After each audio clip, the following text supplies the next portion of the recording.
S'il y a vraiment un constat dont on ne voit presque pas, c'est le fait dont les différentes formes d'innovation transforment nos façons de voir les choses. On prend juste des exemples. Si les voitures ont pris d'autres formes comme les voitures électriques et les voitures de la forme Tesla Cyber qui n'a rien à voir avec les formes de voitures qu'on a connues, en plus, lorsqu'on plonge dans notre domaine comme informatique et on voit la manière dont Amazon, avec leur service AWS, rend toutes les parties de l'ordinateur élastiques et arrive à proposer des choses qui prennent énormément de temps à des services de quasi-disponibilité instantanée et de la manière dont toutes ces manipulations, moi de mon côté, ça m'a permis à faire une réflexion autour d'un sujet qui nous concerne tous, mais qui est souvent mal vu, qui est de faire de l'innovation. Je fais des petites recherches sur le sujet et j'ai compris qu'il y a des manières d'innover, des manières de faire ces genres de choses. Il y a l'innovation radicale et il y a aussi de l'innovation incrémentielle. Donc, l'innovation radicale, c'est les cas, comme on avait vu, de Cybertruck d'Elon Musk, qui est de faire venir modifier complètement la conception, l'usage d'un produit qu'on a connu, de venir changer un produit complètement de la façon dont on la vit en les proposant radicalement d'une façon complètement différente. Mais par contre, il y a une chose qui ne change pas derrière cette proposition de valeur, c'est les problèmes que cela va résoudre. Donc, c'est une façon radicale de venir proposer un autre service ou un autre produit, mais qui va venir résoudre un besoin. Et ces besoins, par exemple, peuvent être traités par d'autres produits sur le marché. Il y a un autre cas de ce type. Au début, avant l'arrivée de l'Internet, il y a des pays comme la France qui avaient leur propre conception qui s'appelait Minitel. Donc il y a l'explosion et l'adaptation de cette nouvelle manière de fonctionner qui est l'Internet qui est venu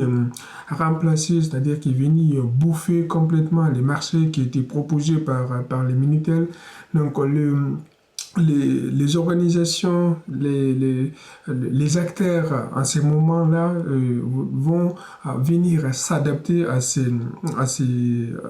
cette nouvelle solution qui est l'Internet. Et tout de suite, l'évolution est continue avec cette lancée radicale du Minitel à l'Internet. Et maintenant, on a à l'ère de l'Internet, on a une superposition de l'innovation qui est venue s'ajouter à la couche Internet qui est l'IA, parce que l'IA se base en quelque sorte sur l'Internet. Donc, ce n'est pas une innovation radicale, mais c'est plutôt une innovation incrémentielle, mais qui a des radicalités dans certains niveaux du produit, dans certains niveaux du fonctionnement. Par exemple, le fait que la donnée a été complètement créée par nous et derrière, maintenant, on peut avoir la création de la donnée par la machine. Et ici, on prend les cas des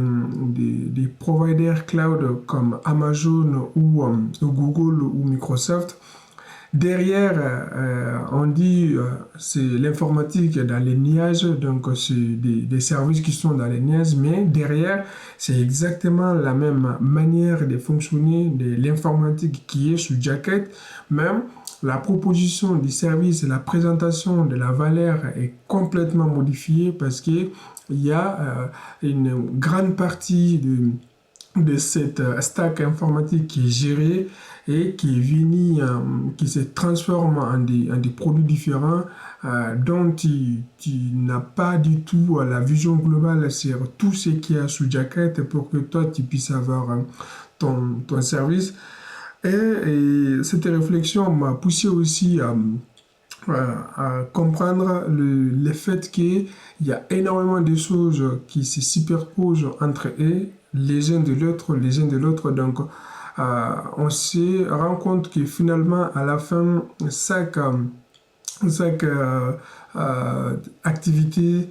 chaque proposition de valeur, d'un côté, ne part pas vraiment des euros, mais se superpose sur une autre valeur qui a été proposée par quelqu'un d'autre. On va prendre un autre exemple qui est d'un site internet qui est disponible sur internet. Le site de son côté est logé sur un ordinateur. Et l'ordinateur a aussi ses layers de fonctionnalités en passant depuis le disque, en montant sur le, le système d'exploitation est ensuite les couches logicielles qui lui sont, ainsi de suite jusqu'à la couche réseau, ensuite à la couche d'application qui est proposée comme un site accessible sur Internet. Donc tous ces éléments-là nous envoient quelque chose de très très spécial qui est quelle qu'en soit la manière dont on va traiter les problèmes, finalement, on se base uniquement sur les problèmes, les besoins fondamentaux de notre propre manière de fonctionner. C'est-à-dire, comment est-ce qu'on peut se rendre compte que les réseaux sociaux, derrière, on a de la technologie, mais les besoins fondamentaux qui est sous-jacket, c'est les besoins de se relier, les besoins d'alimenter ces côtés sociaux en tissant des relations entre les différentes personnes. Et tous ces éléments, nous avons en fait qu'on a énormément de services, mais qui répondent à peu près aux mêmes besoins. Et ça nous alerte sur une situation que l'objectif pour moi, c'est de pouvoir exploiter, de pouvoir comprendre les informations qui sont disponibles et de tirer un maximum d'avantages sur ce qui est proposé déjà. Et si tu as de la chance de pouvoir les modifier, ces informations, et d'apporter des améliorations,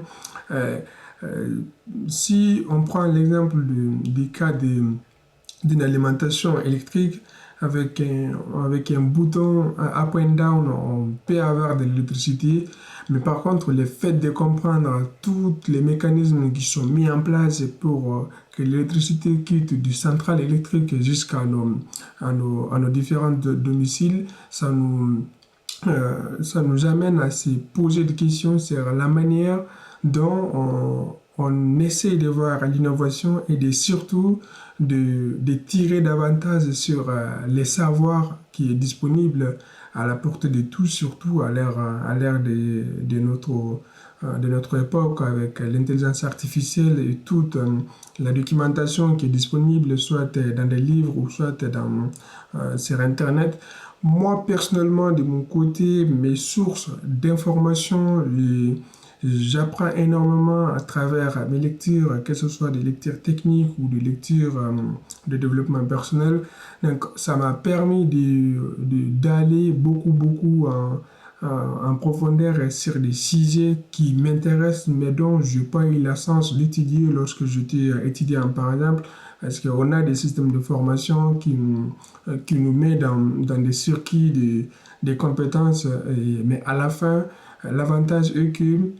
on a la capacité de la discipline qu'on va accueillir à l'école et aussi de la capacité d'organisation et de la capacité de travailler en autonomie. Donc l'école nous fournit ce genre d'éléments, mais qu'on peut ensuite se baser sur ces caractéristiques pour aller chercher derrière